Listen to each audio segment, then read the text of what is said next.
Ghosty fam, Amy here. Welcome to The Activity Continues, a podcast where three soul friends talk about all things paranormal. Ghosts, hauntings, psychics, movies and TV shows, especially The Dead Files, and other spooky and spooky adjacent things.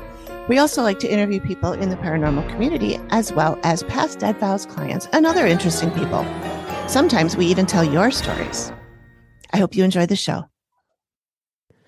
Hello. Thanks for joining us again. In this episode, we discussed the Dead Files episode, The Uninvited, which aired on March 10th, 2018. Is that right? Or is it 15? I think so. Oh, 18. Okay, we'll go with 18. that. Yeah. It's from season 9 and episode 6 on HBO Max. I don't know what it is on anything else because that's where I watch it. And that's where Megan watches it too. I chose this one. I watch it on Discovery Plus. I think it was episode 6 on Discovery Plus. Yeah, it is here. Well, it's the same. I mean, HBO is just pulling from Discovery Plus. Oh. So it's the same thing. Oh, gosh. Okay. Yeah, Yep. it's the same thing. I'm smart. No, it's fine. It's only when you watch it on Hulu that's jacked up. Oh, yeah. Because Hulu screwed up all their first few. Yeah. I chose this one because the client, Holly, is not only in the Dead Files group on Facebook, but she is also a medium who has worked with some other past Dead Files clients that we have spoken to. So, Megan, content warning. Do you think there's anything that we need to tell people about? I don't think we talked about anything. I really don't. There's some murders, but... what else is new? There's a touch on child death, but it's literally like they had a 1-year-old who died and that was it. So that was it. I really don't think there's any trigger warnings in this one. I think we're okay. Yeah. So on to housekeeping. This one will be out around Valentine's Day week. So we just want to wish everybody a happy Valentine's Day, happy Love Day, even if it's just a self-care day. Yes. Because you don't have to have a partner to celebrate Valentine's Day. Yeah. And you don't have to have a partner to be happy and fulfilled. Exactly. So just remember that. Yeah. Get yourself a cozy blankie and some hot cocoa and watch some good smut or a slasher movie or whatever you want. Yeah. Or self-care. Hallmark movie, whatever. I mean, whatever floats Do whatever works for you. We hope that you enjoy this episode. We hope you enjoy the show. Thank you. Thank you.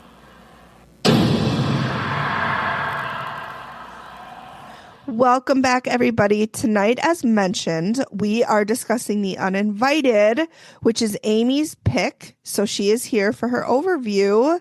Take it away, Amy. Thank you. So today we are in Slaughters, Kentucky, to meet with Holly and her family, daughter Tila, son Ryan, and friend Frank. Here's what they've been experiencing. They're hearing voices, seeing shadow figures, they're experiencing physical attacks, personality changes, and a wrecked marriage.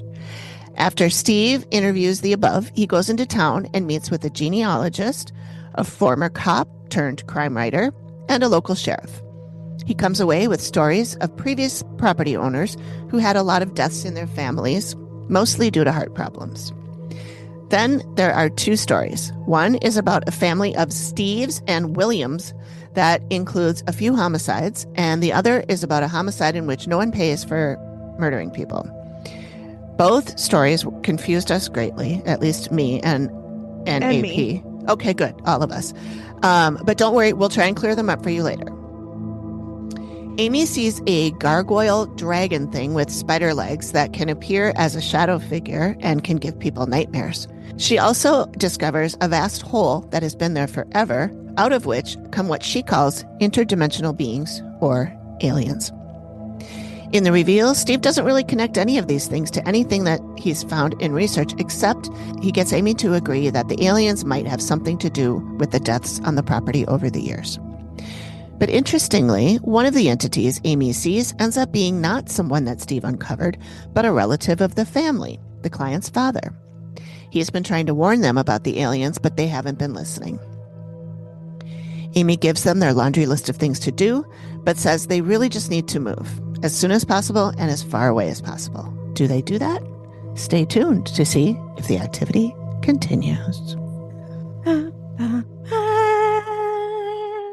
Yeah, All I didn't. right. I forgot to ask you if you were confused about that too, because I was confused, and then I looked in the notes and I was like, "Oh, good, Amy was confused too."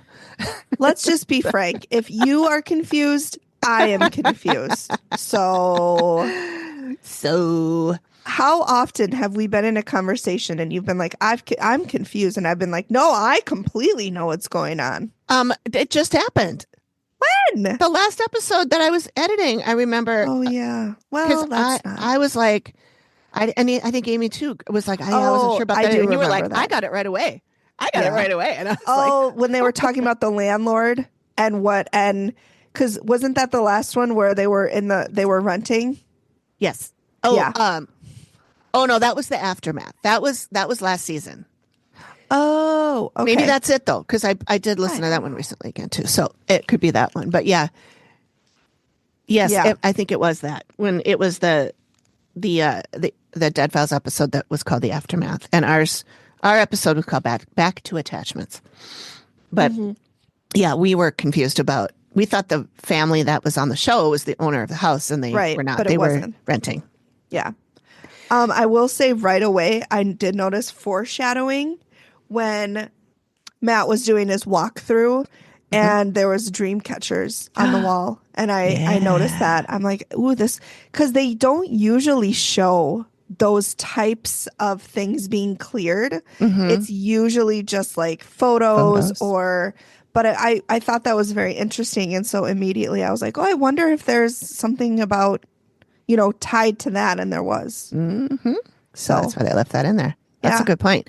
I noticed that too, and I was like, "Oh, Dreamweaver, yeah, that could," because I would think Amy would be able to, like, she'd see that and at first be like, "Oh, I bet you these people are having bad dreams," Yeah. and she would already know that before. I'm glad that he knowing that. took it down. Yeah. Yeah. Yeah. I for sure think that. Yeah, I like Matt bald. I just think he's so he's cute. Yeah, he's bald. cute bald. I didn't like that haircut where everything was like it looked like somebody's blew a leaf blower on the back of his head and all the hair came to the front.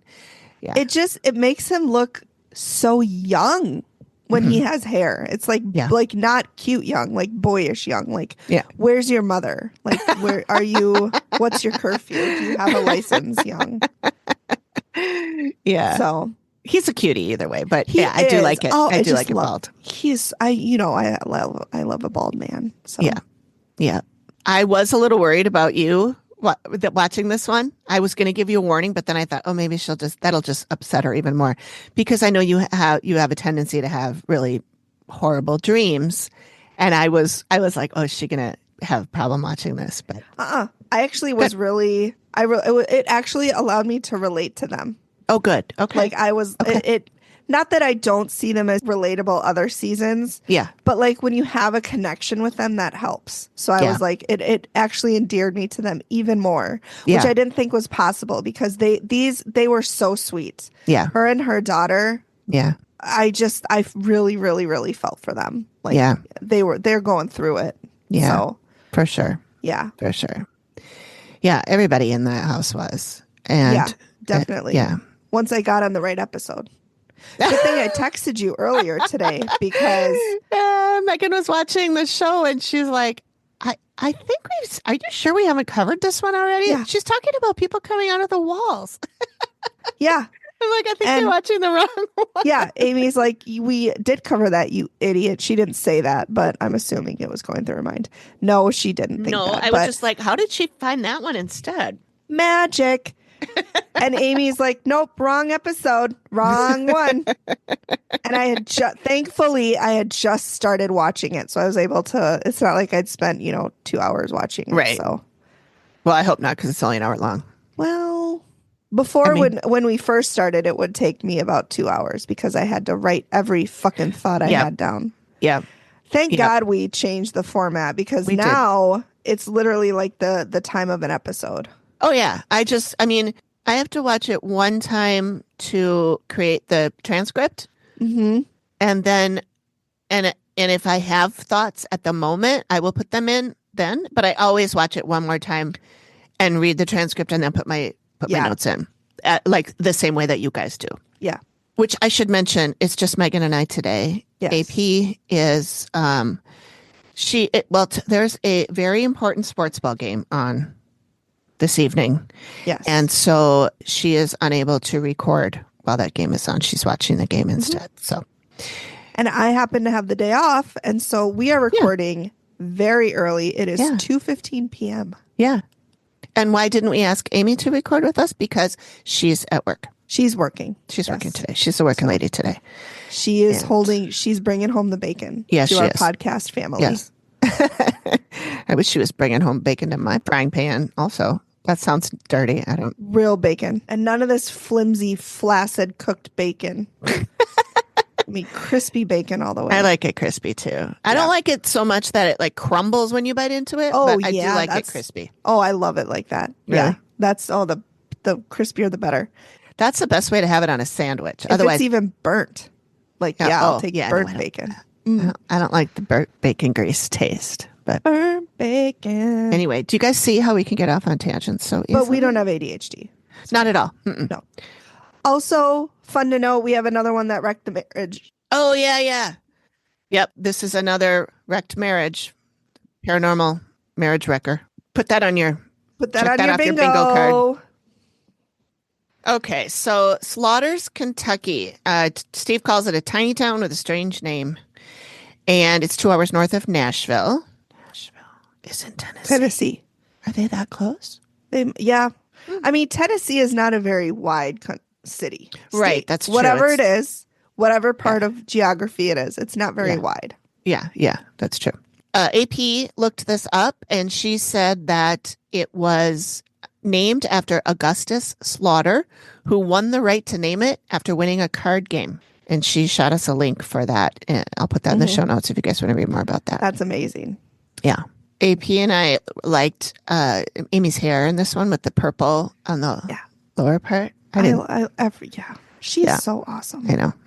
Her hair's cute like that. I kind of want to do that to my hair. Then we discover what they've been talking about. You know, Steve gets in and meets Holly, the homeowner. And she is sweet as a button. She's sweet. You know how some people are like, yeah, I just like, this is crap. And I want to, and you can kind of feel like they're doing it to be on TV or whatever. Yeah. I felt she just tore at my heartstrings because she's just like beaten down. Yeah. There's no emotion in her voice. She's just defeated. Yeah. And she was like, I'm just tired. And I can't keep protecting everybody. And I think this ever came up in the episode, but she does have abilities. Oh. She is now, anyway, I don't think she was at the time, but now she's a medium. Really? And she's the one that went over to Randy's place. Wow. Yeah, Randy is one of the clients, one of our first clients that we ever interviewed way back in the day. Yeah. And I did not. Way back when we both had shorter hair. Well, my hair's short again, but yours is not short. Mine's one of the longest. It hasn't been this long in a while. It's it's very long. I don't know how long it's been since I've seen you with that hair. Yeah, it's been a while. Anyway, so she does have abilities. And at the end, I have an update from Holly about what happened afterwards and what's going on now. Love a good update. Yep. So I'll fill you in more on that. Mm-hmm.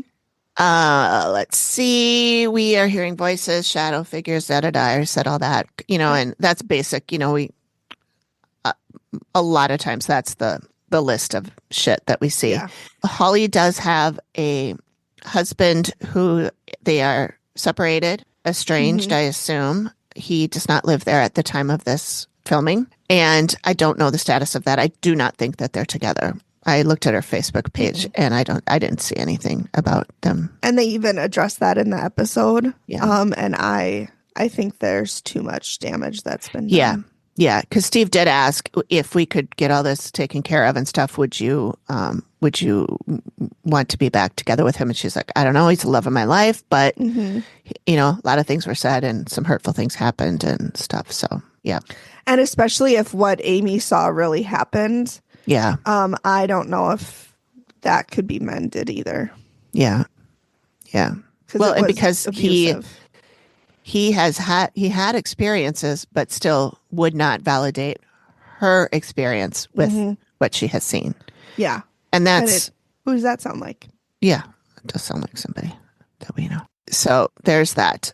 Steve tries to come up with other alternatives for what might be making these noises. And, it's not the dogs, Steve. It's not the dogs, Steve. It's never the dogs. You boozing? You on pills? You boozing? He didn't ask anybody if they were No, boozing he this didn't. time. That's surprising. Grab the bingo card that doesn't have that on it if you want to win. Yeah. Yeah. So, okay. We're still on Holly. She has these stabbing stomach pains, and she said it's in her right side. So that is not the appendix side, right? Your appendix is on your left. Yeah, I think appendix is left. Yeah. So it wouldn't, because that was my first thought was this an appendix pain? But if your appendix is bothering you, it's going to bother you for about a day before you're dead. It's not something that's going to keep happening repeatedly over and over again anyway. Okay. I didn't know that. Well, once your appendix goes, you have to have surgery immediately. Well, yeah, I mean, if your appendix burst, but I feel like it would hurt before. It hurts for a few hours point. Before. Yeah. Oh, really? It's not going to be days and days. I mean, if it is, then it's going very slowly, but then it's right about to burst. Because when Greg's went, it was like 10:30 at night when he was like, "What side is your appendix on?" And I'm like, "The left." He's like, "Uh-oh." Well, and so we went into the ER and they said, "Yep, it's your appendix." And they had to call a doctor in who was on call or whatever. Yeah. 4:00 in the morning, he had his surgery. My God. Let it out. Oh, And it was just about to erupt. Wow. That's scary. Explode, whatever. Yeah. So, yeah.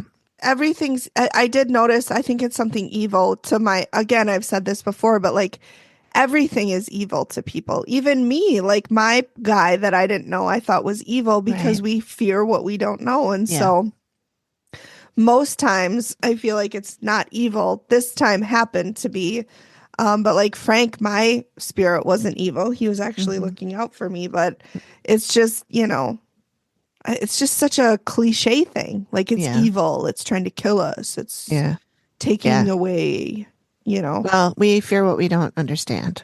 Exactly. So right. That's what it is. Yeah. Amy, she says that she is feeling dizzy and nauseous too. And then she says there's no ground here at all. I feel like the living, if they spend time in this area, would become extremely depressed. And she says they would lose time in here. Ooh. And that's the thing here. It's like dreams and reality. There's no line here. It's a very bad space. She said there was no ground. So like she did describe it later as a vast hole that was on the property. And I think that was outside, wasn't it? Yeah, I got that it was outside. Yeah. Because she even when she was in the reveal talking about that, she said, and then I went outside. Yeah. And I discovered this hole that had been there since the beginning of time. Mm-hmm.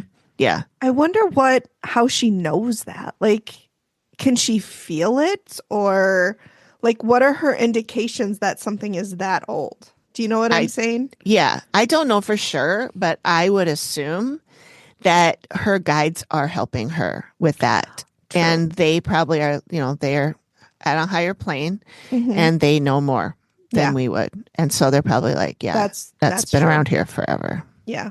Yeah. Yeah. In the master bedroom, they see, Holly sees the shadow figure humped over the bed. And no, that's scary. And every time Steve talks, it sounds, how do you sleep? It's like, Steve. They fucking don't. They don't sleep. Every question, every episode, he's asking that. Well, how do they sleep? Yeah. How do you sleep? You don't. I don't. You don't. Because either I think he knows that's the answer. I think he's just being like, oh my gosh, how do you deal with that? Maybe it's a rhetorical question. Yeah. I think he doesn't really want you to answer, how do I deal with that? I think your answer is going to be like, well, I take 7 Tylenol PM, Steve, and I fucking hope for the best. I'm boozing. That's what it is. I'm pills. I got my pills. I'm boozing. I'm knocked out. The cats are walking on me. The dogs are barking. It's chaos. Right. Oh, and one of the times this shadow figure looks a little like her husband. Which absolutely not. Mimics are terrifying. Creepola. I would rather deal with a spirit than a mimic any day of the week. Oh, yeah. Oh, yeah. Any day of the week. Mimic or a doppelganger, they're scary. For child ghosts. I don't wanna. No. This is what happens when we record at 2:30 instead of 9 at night. Yeah. Megan's we're energy awake. level is here. Yeah, it's a little higher. Sorry, I did have everybody. coffee a little while ago. I've only had 1 cup today. I had one and then I made another one and then I didn't want it, which happens all the time. I'm like, that first cup was so damn good. I make another one and then I'm like, I don't really want this. The first sip of coffee just hits differently. Yeah. I think in heaven or whatever spiritual area you believe in, every cup of coffee is going to have that first sip taste to it. Yeah. That'd be nice. That'd be nice. Yeah. So the thing that Amy sees that aside from this vast hole, she describes it as a cross between a little dragon and a gargoyle, No thanks. but with long spider arms. Goodbye. I was like, I cannot wait to see this. I know. As soon as she described it, I'm like, well, that's going to be the sketch because Yeah, for sure. Absolutely not. Yeah. Absolutely not. Yeah. We ended up having 2 sketches I in this know. one, which was nice. And I know we'll get to that spot when we talk about it, but I really like the art. That artist was very good. Okay. I literally just had the thought that the artist was very good, but I didn't want to say it because we weren't there. But this artist was That's okay. We can jump good. around. Yeah. Jump She around. was very good. Yes. And then she's talking about how it crawls on the ceiling. Yes. Yeah. Yeah. I could feel it crawling on me when she said that.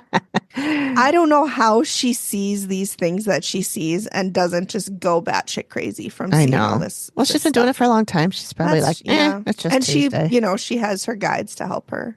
Right.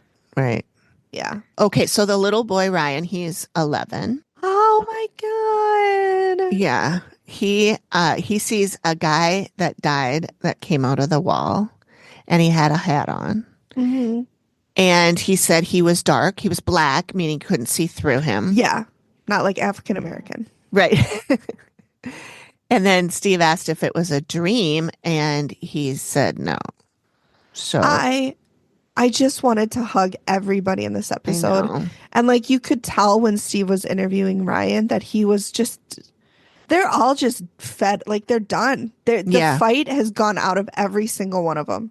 Yeah. And that's like when she talked to Tila, when he talked to Holly, when he's talking to Ryan, it's just they're all the fight's gone. Like they've given up because they're so exhausted from it. And I just felt so bad for him. Yeah. For all of them. Yeah. We also talked to Holly's friend, Frank, who is not a boyfriend.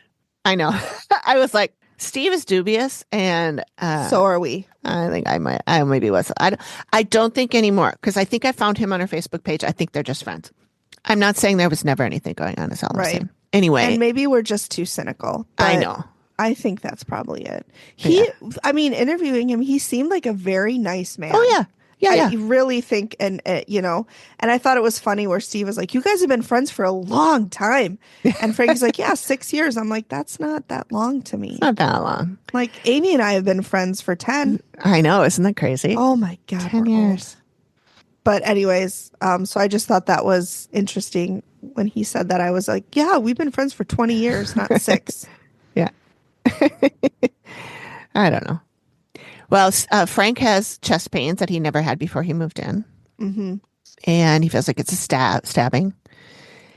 And then Steve relates that to Holly's stabbing in her stomach, which I don't think is the same. But, and then at one point, Frank says, I've been pushed down the stairs once. I swear to God, I could see a twinkle in Steve's eye. He was like, we got it. I love a good pushing down the stairs. We love violence. Yes. And then, of course, he has to say, you could have been killed, because he has to bring out that old chestnut every once in a while. Yeah. I thought it was funny when it was like, oh, yeah, by the way, I've actually been pushed down the stairs. It's like an like, oh, my God. Yeah, actually, there is another thing, this horrible thing that he's seen the show before. Happened. He knew Steve would get all jazzed about that. Yeah. I mean, I'm not saying he wasn't pushed down the stairs. I'm just. Now that you say it. Yeah. I was pushed down. Does that mean anything to you? Is that something you'd be interested in if I got pushed down the stairs? How about if I told you? What if I said? I will say, I'm going to give Steve some props here. Mm-hmm. I loved his conversation with Tila, the daughter. I I did thought too. he was so sweet to her and he asked the right questions and he like was just sitting on the couch chatting with her, making her feel comfortable. Mhm. And you could tell she was terrified. She's the worst of all. And Yeah. I mean the worst emotionally. I don't mean the Received the worst. worst of the, yeah. She's because she blames herself. She thinks that it's Yes. something she Yes. did. And Yes. I mean, this is the Steve that we know and love. Yeah. Right. It's not you. You know, he's very empathetic towards her. Right. And Right. that's what we love, when we love Steve, when he's like, we're gonna fix this, honey. I'm so sorry. And Yeah. yeah, I mean, And she's like, I don't know what I did. yeah. And then she's like, I'd rather it be me than my brother or my Yeah. mom. She's almost like sacrificing herself to this thing. Like, Yeah. I feel like that's where her mentality is like, if If she I'm the would, one she that's could. done it, then I will sacrifice myself Yeah. in whatever way that means to keep my mom and my brother safe. Yeah. She was just, oh man, I Yeah. just wanted to hug her. Yeah. I wanted to hug them all, I except know. Frank. I didn't know him well, but We don't know Frank well enough to hug him, but no. But we'll Tila, hug, for sure, I would we'll hug hug the and girls. mush her little And face. they did mention in the beginning when they showed the photo of everybody that Tila's fiance was living there, but they never spoke to him. They never interviewed him. We don't, he's just dust in the wind. So Well, if they did, it didn't make it. that's true. Yeah, It's but quite possible they did interview him, and for whatever reason, that it didn't yeah, make it to the maybe he final. wasn't as compelling. He didn't wasn't fall down pushed any the stairs. He's like, sometimes I see shadow figures, and Steve's like, not enough. No, Next, move no. along, move it Shadow along. figures, that's old news. Did you trip? Did you Give me, almost die? No, yeah, then get out of here. yeah. Give me No some good stair pains. falling. Gotta go. Nope, Mm-mm. No knives thrown at you. Mm-mm. nope, We're done. nope. And when Tila described what she saw crawling across her bed, Oh God, yeah. It's like a deformed dog yes, with deformed legs or something like that. yeah. And then Steve's in the like, well, that must have reveal, scared the hell out of you. yeah, Thanks, Steve. in the reveal, they talk about that comes up. Amy describes this Mm-hmm. gargoyle thing with the spidery legs, and Tila is like, "Oh God, I never thought to describe it like that." But that's the thing that I saw Yeah. crawling around on my bed. Yikes! I don't know if I would ever get back in that bed. No. I don't know. No, I don't think I'd get back in that room. No, But- I don't. Yeah, Yeah. but So, let's see. Where am I? and then when Tila talks about the man on top of her, Oh, yeah, yeah, yeah. He's like sitting on her. he's like laid on her. Yeah. She said, I lose my breath and it feels like a weight's on me, and I just know he's laying on top of me. Yeah. Because that's, you have sleep paralysis, which in and of itself is terrifying. Yes. In and of itself is, you're like willing anything in your, like even your eyes to blink, like anything to move. But on top of that, to feel, no pun intended, like somebody is laying on you. This poor woman. Yeah. That's terrifying. Yes. And then Steve is like, we'll get through this together. We'll figure something out. Yeah. That sounds like a plan. And she goes, that sounds like a really nice one. Yeah. I know. I need to hug her. Like I know. I almost feel like all of them are just doing this because like somebody told them to. I don't feel like they can do anything, only because they just feel so hopeless about the situation. Yeah. Like they've just, like we've said, they've just given up. Like they're resigned. Yeah. And that's what's so sad about it, is like they just have no fight left. Yeah. Yeah. Well, and if we know anything about the process, we know that once somebody reaches out for help, it can be a year before Right. Amy and Steve get there. So they may have asked for help a year ago, and they're still, it's gotten worse this whole time, and they're just at the end of their rope. Especially because this is a later season. This is season 9. Yeah. Yeah. So the wait time would have been much greater, like you just said. Yeah. Well, actually. I the wait time usually probably is longer as they get further on. I think in the beginning when they didn't have a lot of people dialing them up, they were able to run out there pretty Like quickly. Elvis. Yeah. Here's my Elvis. dandelion. Here's my dandelion jar. Here's my dandelion jar. It's the last one of the season. Oh my God. I think for our very last episode, when we decide to hang this shit up, we should recap that one again. Yes. That was our Full first one. That circle. should be our last. Yeah. And then we'll do Brittany again too. God. When Amy mentioned the A word, I got really excited for you. I know. I was like, well, I know that Amy Allen. it. I know that Amy Allen hates aliens. Like I shouldn't say hates aliens, but she's really scared of cases where there's an alien. She doesn't really understand them all that well. She doesn't really want to, from what I understand. And so I like those episodes just because it's different, it's not just, ghost of a guy who owned the property and he was a dickhead, So I think it kind of unnerves her. Yeah. And not that I like to see her distressed, but it adds a lot more interest, more different than what we normally see. And she thinks that this is a possession. And she says but like a demon, but it's like an alien type possession. And it's possibly an experiment. I hate that. No, thank you. No, that's very creepy. So I understood, and maybe I'm wrong, but I think everything that they experienced was connected back to the alien and the hole from which the alien came. Yes. Or aliens. Maybe it's not the same alien. But I didn't recall them saying that anything that the people witnessed or that Amy saw had anything to do with any of this information that Steve got in town. That's what I got too. Okay. I got that I shouldn't say only, but like the issue is that the gargoyle dragon alien thing. Yeah. Because she didn't really talk about any other spirits. The only one she talked about was the guy from the war who we find out is Holly's dad. Right. But other than normally she's like, there's a spirit here and there's spirits here and in this room. And the only thing she talked about was this gargoyle dragonfly thing, which I hate that combination. So gross. Yeah. Oh, not dragonfly though. Dragon. Sorry. Dragon. Yes. Dragonfly might be kind of cute. No. Dragonflies are kind of cute. I know they're weird, but they're kind of cute. They're pretty colors. That's true.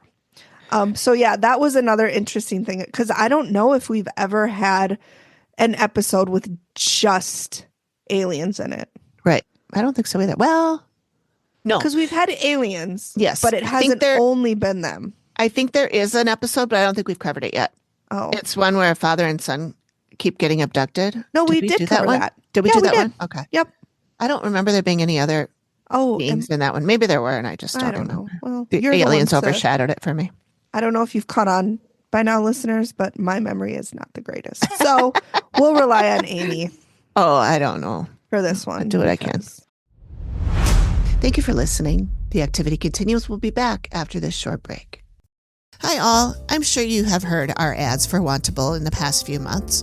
Both Amy P. and Megan have told you what they like about it, but now it's my turn. A friend and I were talking about Wantable the other day, and she said, "It sounds interesting, but I'm so picky about clothes because I hate the styles I'm seeing lately." I told her that I felt that Wantable was made specifically for those who feel like this.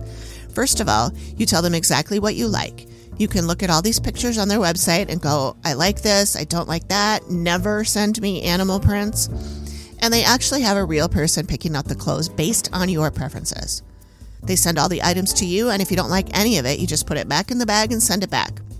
I do suggest trying everything on, even if you don't think you'll like it, because I have found many items where I was like, ew, when I pulled it out of the bag, but once I tried it on, I loved it. So I don't recommend rejecting things right away. I also recommend taking some photos or videos of yourself trying them on, and then a day later go back, rewatch, and then try things on again. You may change your mind. I have. But if you do send it all back, they'll just send you another bag of items to try. When you send something back, they give you an opportunity to say why you didn't like it, and I highly recommend you take the time to tell them. So, like my first bag, they sent me stuff that made me look like I'm going on a cruise ship for senior citizens, and I told them that. So I also recommend being really specific in your comments. Don't be afraid to say, I don't like the cut of this. This one made my boobs look too big, etc. My last reason for loving this way of shopping is that I don't like going to the store and trying on things. Almost nothing looks good on me that way. But I like to do it at home, and then I can mix and match with things that I already own. I can say, oh, I love this scarf, and it matches that dress I have, so I'm going to keep that. Now, Wantable isn't cheap, so think of it as a special treat for yourself. My co-host AP does this. Every once in a while, she'll get a box just to celebrate a win or something. So I wouldn't do it every month, but it's fun to get a giant bag of clothes and pull them all out and be like, that's ugly, that's cute. And if you use our promo code, The Activity Continues, you get $25 off whatever items you keep. So jump on this if you're ready to buy your new favorite clothing. Happy shopping, and don't forget, use the promo code The Activity Continues for $25 off your first order. Digging through the archives.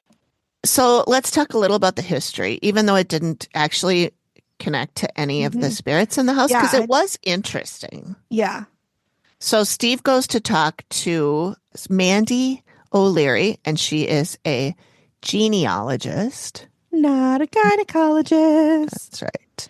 If you don't get that joke, you should go back and listen to one of our first episodes. You must be new here. You must be new here. Hi, are you new here? An old joke.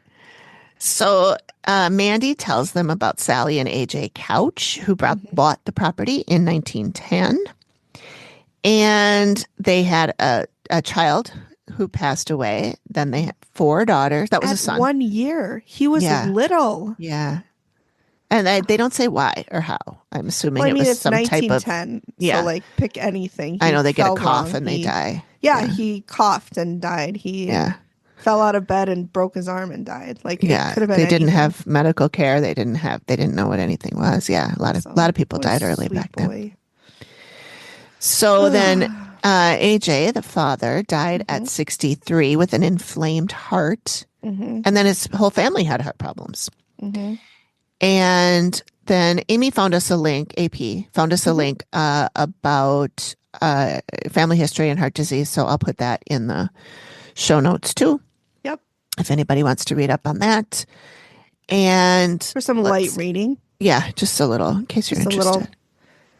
A little, heartfoundation.org. Right. As we all are known to peruse. That's right. Actually, I'd be afraid to, because when I read stuff like that, then I'm like, oh, I'm feeling that tight pain in my chest. It's like when you Google your symptoms and WebMD is like, well, you're actually dead. Yeah. So I don't know how you Googled Can't believe you can even read this right now. I know. You're dead. Yeah. I try not to do that. No. And then they had another daughter in 1938. Her daughter's name is Lockie, which I thought was interesting. She died. Be a nickname. Well, it's actually no, it's not on her birth certificate or death certificate. Sorry. It said she died of a hysterectomy, which isn't. She died from complications of a hysterectomy. Yeah. She died on the surgery table. Yeah. So, and then in the death certificate, it said a fibroid uterus, which isn't fatal. No. So I'm guessing that she was having a hysterectomy and something went wrong. They nicked something, or they couldn't close her up in time. Did they ask her husband if she could have the hysterectomy? Oh. Did they get his permission? They must have. Because he might want more kids. That's right. So I hope they talked to a man about it.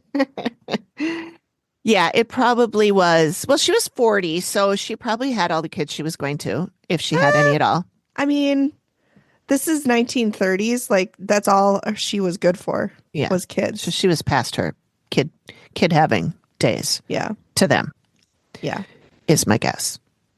But yeah, I'm guessing whatever, that. Put her in the hospital from hysteria. I don't care what you do with her. I can't. Yeah. She's done. She's done. Well, she has to still raise the kids because he's not going to. True. Sure. I forgot about that. I tried to look up these people and I saw I mean, Couch is a weird last name. I looked up Sally Couch. I looked up AJ Couch. I don't know what AJ stands for. Mm-hmm. They didn't zoom in on AJ's death certificate enough for me to read it. It looked like his first name was Perry, Parrie, or Paris, maybe. Yeah. Jefferson, but that has to be an A. It just looks like a P. Yeah. Maybe it's Arnia. I don't know. It's weird. It's no, hard. that looks like a P. I don't know. It does look like a P, but if his name was AJ, how could it be the J is well, the maybe Jefferson? Anyway, I could not find anything more about these people. Yeah. And then in 1947, Sally herself died. And they have her name How spelled. did she die, Amy? Oh, she died of a heart attack. No. She died of a heart attack. Heart attack? Or she flipped her vet? She flipped her vet. Drag racing down the freeway. Right. I don't know, but where you drag race. Her death certificate says coronary thrombosis. Coronary thrombosis. Thrombosis. So, let's see. Okay, now we're down to Gargoyle. Okay, so then she speaks to Steve Bagby, who is a former cop and now true crime writer. And I noted that there's sure a lot of Steves, in this segment. We have Steve. Okay, so this is where I was very confused. Okay.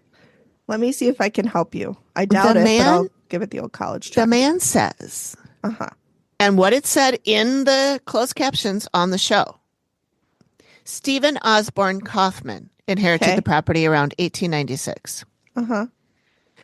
Then I thought he was saying, it sounded to me like he was saying Steve and Osborne Kaufman, but that's not what the closed caption said, so I went with it.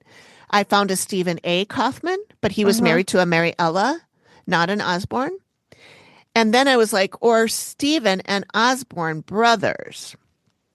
And I tried to look that up, trying to figure that out. Yeah. I couldn't figure that out at all. But at any rate, we'll keep plodding along here. We do have an answer. It looks like AP found it. She did. We do have an answer, but so there was a homicide where it said that the Steve Bagby says it involved Oz's son, William, who's 22 years old. He comes, he gets in a bar fight in Tennessee, and he gets shot by a man named William Morrison. And the Kaufman boy goes down and dies. That would be William. Yeah. Is shot by William.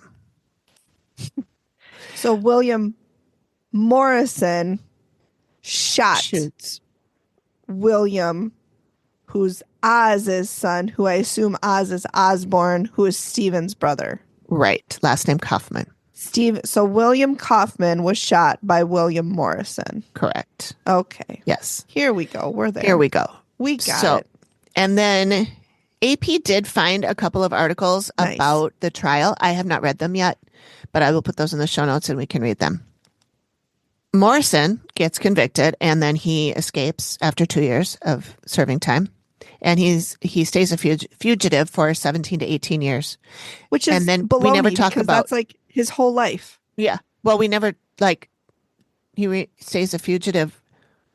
And then what happened? Was he caught or did he die? You know, he was a fugitive for 17 or 18 years, but we don't know what ended his fugitivity.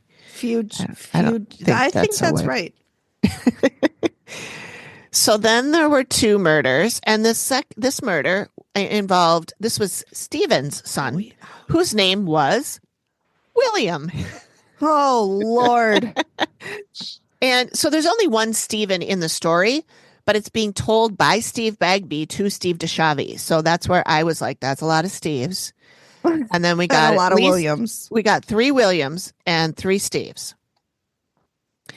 But anyway, so this is where I was like, what? Okay, hold the phone. I don't get what's going on here. Are they 2 people? And yeah, it turns out they were 2 people. I'm going to grab my notes from Amy, AP, who looked this up. And I have to scroll back 49 pages in our chat where she said, Okay, you know what? I will find it and I will just do a voiceover later and patch that in. Pardon the interruption, but I'm just going to fill you in on some stuff that AP found. She ended up going to MyHeritage and she just started a free trial so she could get this info for us. So we're grateful for her for doing that. It is indeed Stephen and Osborne, two different people, brothers. Stephen A. Kaufman was born in 1849 and Osborne Lee Kaufman was born in 1854. Stephen had 10 children. Osborne had 9.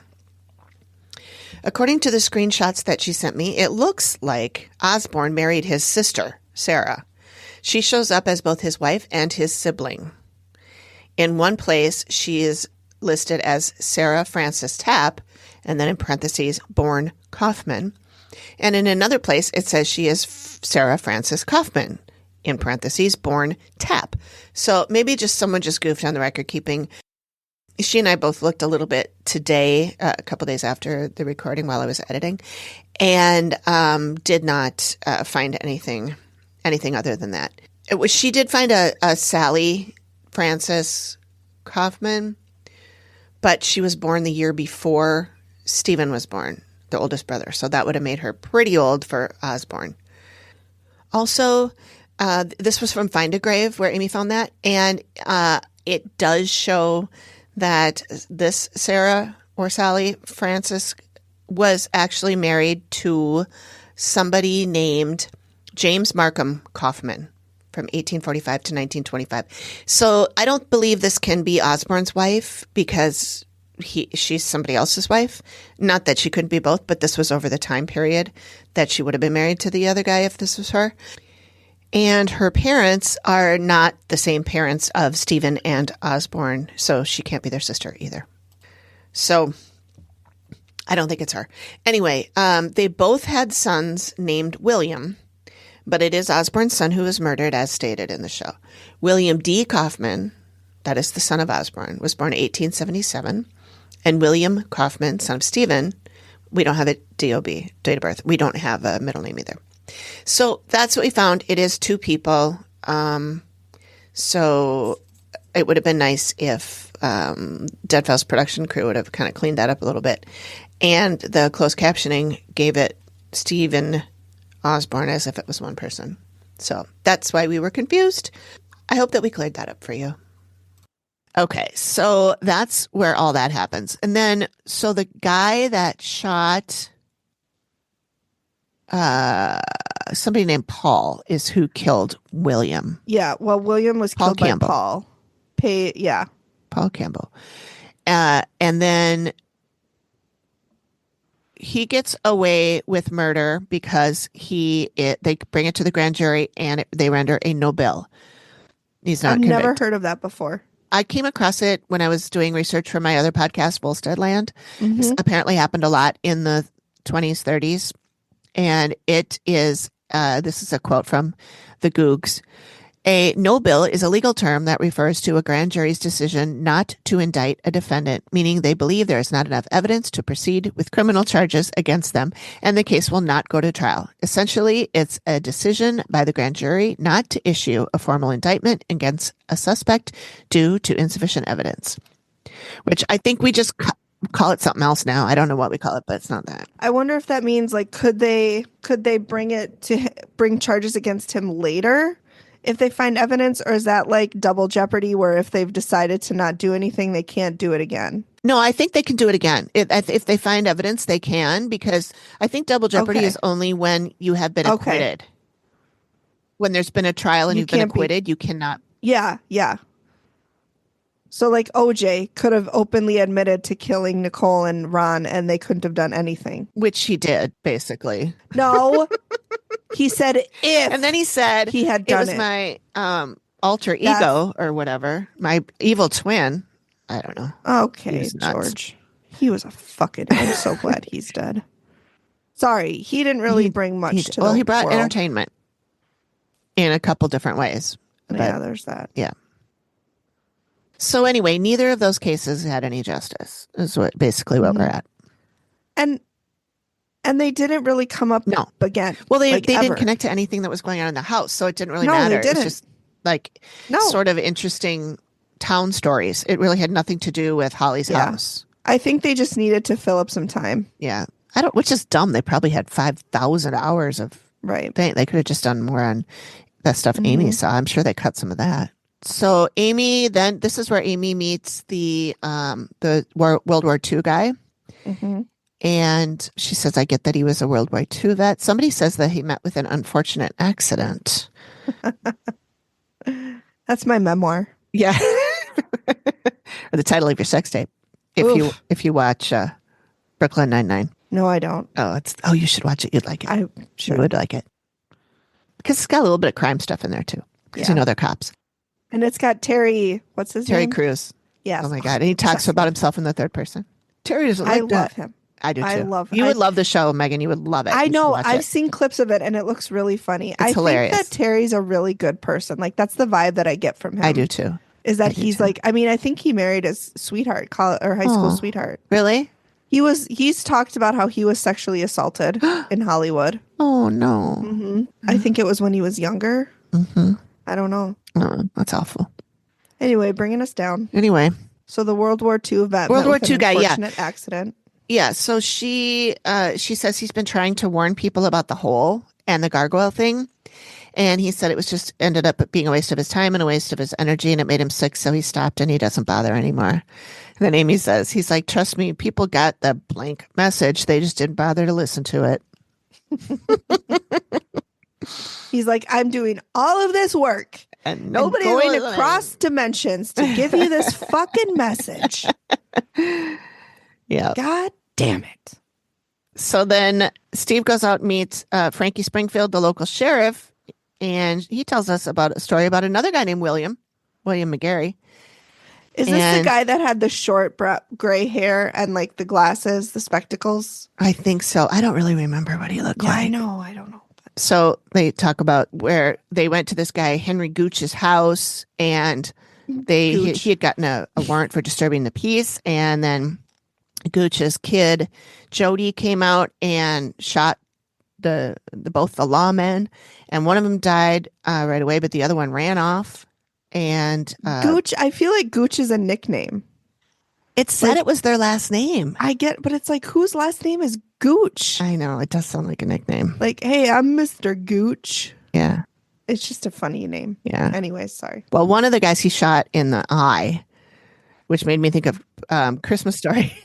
That's not how Frankie worded it, Amy. What did Frankie say? He said he had an eye put out. Yeah.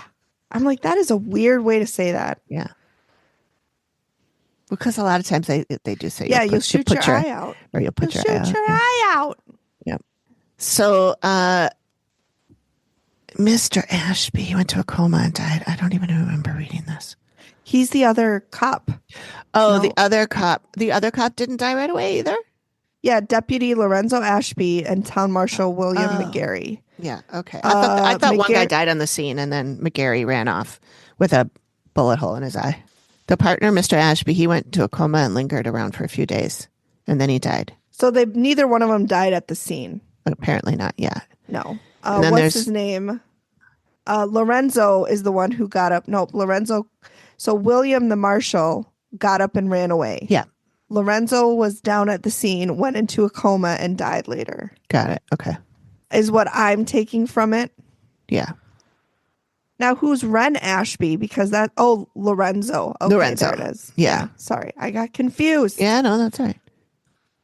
Well, in one place it's spelled WREN, and then I think in another place it's spelled REN. I don't know. Anyway, back then the town was called Slaughtersville, not Slaughters.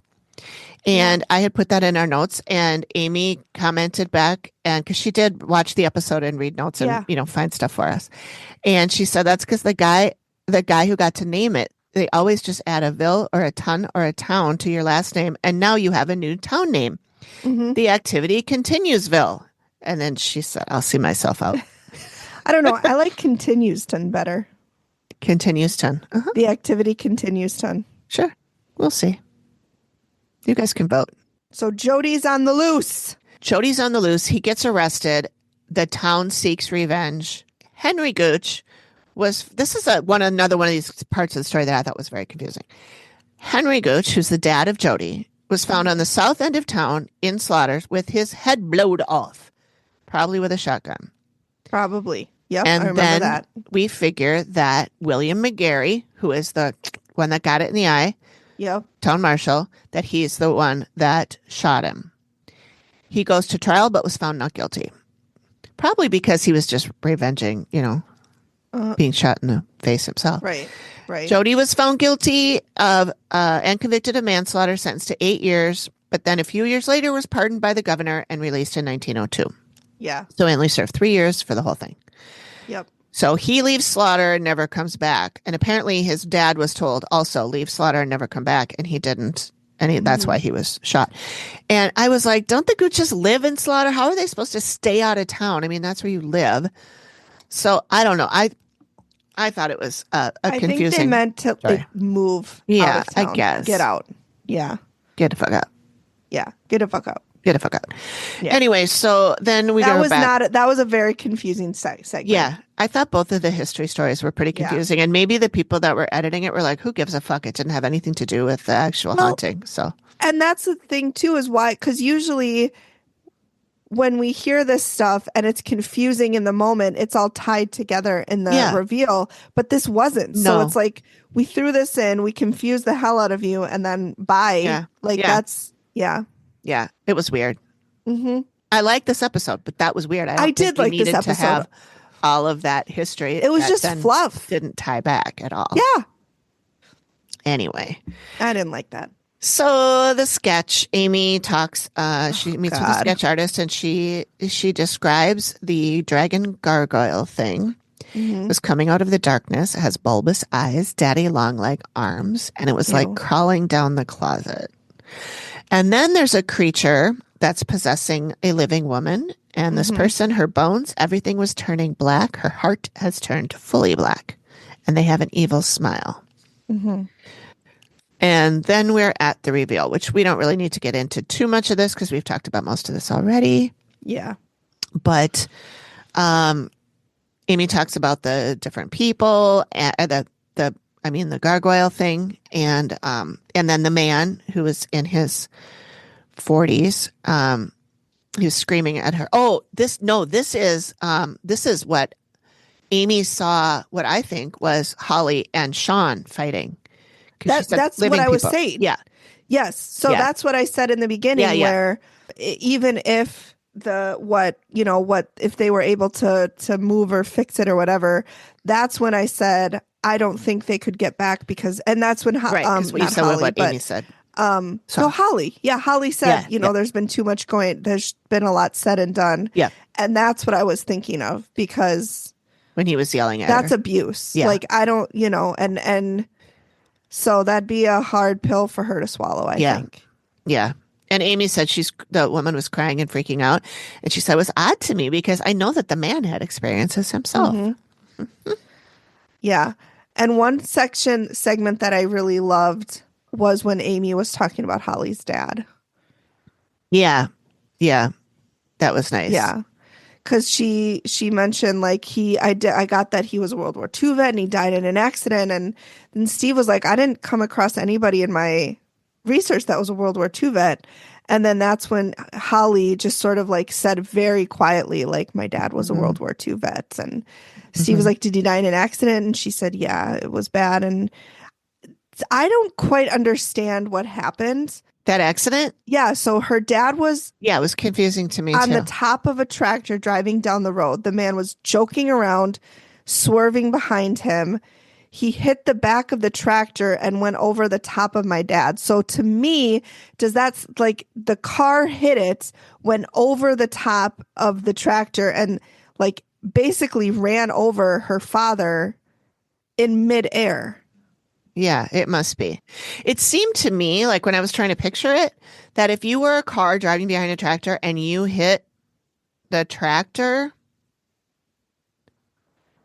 maybe it just like did the whole car went over the tractor? That's what it makes me think of. And hit her dad who was driving because it? he hit the back of the tractor and went over top of my dad. That's the only explanation that makes sense of how her dad died. Yeah. Like, you think hitting a tractor, the damage would be to the car and not the tractor, because of fucking tractors, even if it's a little like John Deere tractor. I mean, those things are like freaking solid, metal. Right. Well, now she didn't say what kind of tractor, and she didn't say what kind of vehicle. She just said he was swerving behind him. Yeah. We are just assuming he was in a car. Because she said joking around, swerving behind him, running. To me, that was, I don't know. This whole thing was. I know it does. He obviously wasn't running on his 2 feet. No. And hit but the tractor. It was just really poorly worded. Yeah, it was strangely. Nobody knows how to tell a story in this episode. Just kidding. It's not that bad. But I think this might be a first for us when when Amy sees somebody and it ends up being somebody. I mean, I know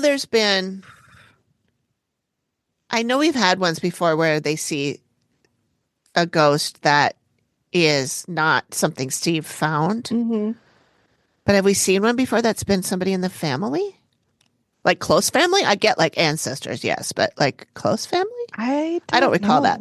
Anyway. Hi, Amy again. I don't know what we were thinking. I don't know what I was thinking when I brought this up, because definitely we have had episodes where Amy sees a spirit in the house that is a family member. I remember there was one that was somebody's mother, and she was trying to kill them. So definitely we've seen that. I don't know what I was on this day. But no, surely there have been episodes where a family member has been haunting the house and Amy has seen that. I wonder when, I'm trying to see if I can find any information, but I wonder when he died, because she doesn't say when he died. True. She just says, I'm having a hard time forgiving the man that hit him. Yeah. Which, like, I don't blame you. Like, yeah, because obviously he was dicking around. Yeah. It was an accident, but it was a preventable accident. Yeah. So. Yeah. All right. Anyways, sorry. Anyway, so then Amy then tells the family about this dark dragon gargoyle thing. And I liked when she said that it sounded like a cross between a little dragon and a gargoyle with a bit of spider. I did not like that. Which sounds to me like a terrifying lunch order. A little bit of spider on the side. I'm really feeling some dragonfly, but God, I also want some spider. Surely there's got to be a dish that will have both of those. And then the person behind the counter was like, let me whip it up for you. I got you. Yeah. Okay. So then Amy talks about how she had the sketch drawn of this gargoyle thing. And we see the sketch. Which is very well done. Yes. But very, very creepy. It has spider arms, but I wouldn't say it has spider legs. No. It looks more like a worm. It doesn't have legs honestly, at all. It just has arms. The spider arms almost looked more like insect arms to me. Yeah. And like AP noted, she said it reminded her of the Cooties game. Yeah. The Cooties. Uh-huh. And I thought that too when I saw it. That's the first thing I thought too. Yeah. With they're a little cuter. But, they're very cute. It almost looked like a praying mantis with their thing extended. Yeah. I did not get spider arm or spider leg, but. Yeah. Yeah. But anyway, so there's that. And then I just wanted to, Amy's talking about the dreams, and she says the dreams that you guys are having are, in fact, not really dreams at all. Mm-hmm. It's actually happening, but in a different dimension. They are taking you into their reality, and that's why they're so extremely vivid and frightening, because it's actually something that's happening. And I don't know, I guess I'm just a little dubious on this. I don't understand how that's possible. Yeah. However, as I'm saying that, I'm thinking when she says takes you into their realm and that's why their dreams are so vivid, I wonder if it's the same as astral projection, where you can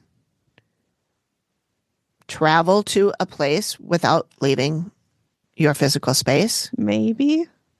Which I'm not saying I'm 100% sold on that, but I have been told that those dreams that I had about Scotland, you were there, where I was flying around, I've been told that I was astral projecting. Yeah. And it felt really real. And I didn't even know it was Scotland. I mean, I woke up and I was like, oh, apparently that's Scotland, but I don't know that Scotland looks like that. Now I know Scotland does look like that, but I didn't know that before. Yeah. Or if I did, I forgot it. Yeah. But anyway, so I was just a little... And Steve wasn't buying any of it. Right. No, he wasn't. When Amy was talking about that, you could see Steve was like, all right, moving on. No, I know. Steve is like, okay, like, let's move on with these. Yeah. Because I don't believe you. I think he was dubious about a lot of this. Dubious is a good word. Like, we should have a word of the day calendar, and dubious should be on that. I think. All right. So then Steve talks about these guys, which really don't have anything to do with the story. Though he does. Amy says, do you think, or Steve says, now, could these things be responsible for any of these deaths in history? He's really pulling at straws here, you know? He is grasping at straws here. And she says, definitely a huge possibility, which isn't a no, but it's not exactly a yes either. Yeah. Then they talk about Tila's room, and that's when she, or Steve, I should say, whips out the other sketch and says, I don't even know if I want to show you this. I'm like, you have to. It's part of the deal, Steve. I will say that sketch was, to me, creepier than the first one. Like, the second one is creepier. Yeah. It's a lady sitting in a bed, and like the left half of her body, you can see through her clothing, and it's just her bones, and her heart is all black. All black, which is what Amy said was happening. Yeah. It's like, again, a really well done sketch. But very terrifying. good artist, but very scary. Yeah. Yep. And Amy says it's taking over your soul, but it's also affecting you physically and starting to strip you of your humanity, your personality, they're working toward making you kill yourself. Yeah. And of course, Holly, as a mother, is like, oh my God. Right. Because it's attacking both of her children. I mean. Yeah. Yeah. And then Tila really thinks it's her fault. But then, of course, Steve says, and this is not something that Tila did, right? And Amy's like, no. Which she was so emphatic about it. Yeah, yeah, for sure. She wasn't like, no. She's like, no, it for sure wasn't you. Yeah. And then Holly and Tila, I mean, it's just, Holly's like, I love you. It's not your fault. Yeah. Yeah. That's very sweet. It was so sweet. So then Amy says, you really should move. Right. This has been here forever. And I think the best thing you can do is move. But in the meantime, get some religious items, put them all over the house, carry them on yourselves, have them re-blessed every week. Once you vacate the property, you'll need an exorcism done by the religious person of your choosing. The second thing you have to do is have a series of 10 Reiki sessions, and this is to keep you balanced and grounded. Notice that she said religious items. She didn't say Christian items or like of whatever your belief. Your belief, because it's all the same. That's right. None is better than the other. That's right. Anyways. And Steve asks what will happen if they don't do anything. And she says, oh, you'll probably die. Yeah. I'm like, oh, okay. What would happen? Oh, you know what, Steve? Honestly, nothing. Nothing. I'm just making shit up. I just make shit up for the money. I'm sure. Yeah.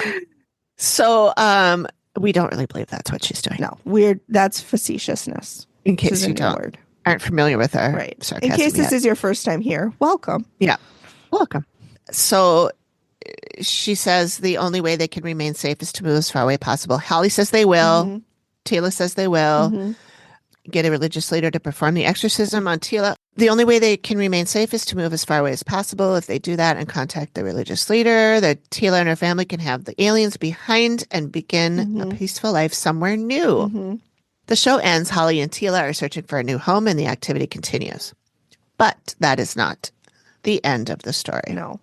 So I posted in the Facebook group because Holly is a member. Yeah. And I said, we're doing this recording. We're doing this, your episode. Is there anything you want to tell people? And she said, we are still in the house. It's been 8 years since Dead Files was here, and 2 weeks later, the house was cleared. However, it's been a constant upkeep since. It's nothing for me to sit in the living room and see something walk through the hallway or the game room. Though the evil is gone, there's still an awful lot lurking around or passing through at any given time. I thought that it was only my home at the time, but I was wrong. I bought the house next door in December of 2023, and we quickly found out we were starting from square one in that house all over again. Mm-hmm. And then she said, the people that lived there, when I moved here in 1998, the husband died in the house. This is the house next door that she eventually bought. Yeah. Yeah. The wife stayed here for a couple of years and then moved. The house stayed vacant for about 3 years. And then these people that were minors, we were told, these people moved in, that were minors, we were told.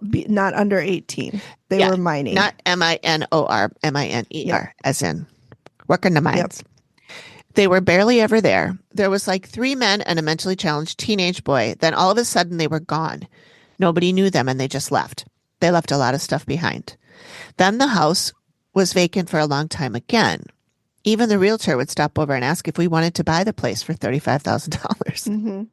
It's a big house, 1,960 square feet with almost an acre of land and a garage and all. That's a lot of square footage. I mean, not a lot, but a decent. That's a lot for $35,000. Yeah, for $35,000. Yeah, and land. Finally, a man bought the house for his son and family. It wasn't long before the fighting started. She finally left with the kids, and he turned to drinking. His dad kicked him out because he went way downhill. Yeah. Then a single man moved in, said he was allowed to live there by the owner, and kept coming over asking for rides. I found out he was a druggie and soon moved several of his friends in. Yeesh. Cops were called, fights happening. Finally, they were forced to leave. Yeah. Owner said, the first one to come up with $25K can have it, so I bought it. I went to the courthouse, did some research on it. The house has never been sold for more than $28,000, and I can't find it before 1948. Really? But it's much older than that. Really? Even in 1948, it only mentions the property, not the house. Yeah. That makes me think that maybe they just built the house without getting any permits or anything. Maybe. I mean, especially, 1948, World War II just got over. People are coming home. I'm sure they did it. They just built a house and started living there. Holly then says, it sounds like Jim then says, sounds like they might have been experiencing or at least influenced by the problems. What or who did you find there? And she said so many things. My daughter kept saying she was seeing things and doors were opening by themselves back last year at this time. Mm-hmm. I did a night walk. It's always a rule with me that they don't touch me. And I was touched twice during the walk. Mm-mm. And she's been working on this property for over a year. Yeah. That she owns now. Yeah, she now owns it. I hope so. She's just like, I'm just going to come in your house at 3 a.m. and walk through it. She bought it for $25K. Don't mind me. Well, no, this was a really, really good episode, you guys. I'm glad that they're doing better. I really fell for them. They were done. Family. You could just tell they were so defeated. So I really hope that they continue to do better. Yeah. I hope they can get some, fix that house next door too. For sure. That's the whole property. I mean, if there's that, I'd like to ask her more about that vast hole in the back on the property. Yeah. So if she wants to come on the show and talk about it, I think it would be, it'd be fun to hear what she has to say about it. Yeah, definitely. She was sweet. If she wants to. Yeah. All right. All righty, Rue. All right, so thanks for joining us, everyone. That was a fun episode. Yep. All right. Well, thank you for joining, everybody. We really appreciate it. Yep. And we will see you next time. Next week will be an interview, won't it? And next week will be a sideshow, which is going to be only on Patreon. Yes. But the week after that, yes, we are doing an interview with a woman named Beverly McChesney. Yes. Beverly has always been sensitive to the needs of others and to seeing truths that others might not see. Claircognizant as well as clairsentient, clairaudient, and a universal channel. She uses her abilities to offer clients around the world a myriad of psychic services. She spent her work career in politics and business before retiring. She's a Usui Reiki master teacher since 1998, graduate of several of the ancient mystery schools, and has attained a Bachelor of Science in Parapsychic Science. Certified member of the World Metaphysical Association and World Divination Society, and an ordained minister. And co-owner of Mama Ruby Productions, LLC, an event production company. Tell Me Tarot Rare Card Company, as well as other small businesses. So she's got a lot on her plate. She sounds pretty cool. Yeah, so we're she going to be does. talking to her next time. So tune in for that. Tune in, everybody. Thank you so much for joining Thanks. us. We appreciate you. Yeah. Bye. Bye. Thank you for listening to the Activity Continues podcast. We really appreciate you giving us your ears for a bit. Please feel free to drop us a note and say hi. And join us next time when the activity continues. Nailed it. Hi, friends. Do us and yourselves a favor and check out our affiliate, 3 Spirit Drinks. They create plant-based, non-alcoholic elixirs that are cruelty-free and vegan, and they are designed to give you some of the benefits of alcohol without the hangover and other side effects. If you're looking to cut down on alcohol but still want the buzz, check them out. The link is us.3spiritdrinks.com and use the promo code TheActivityContinues for 15% off your entire order.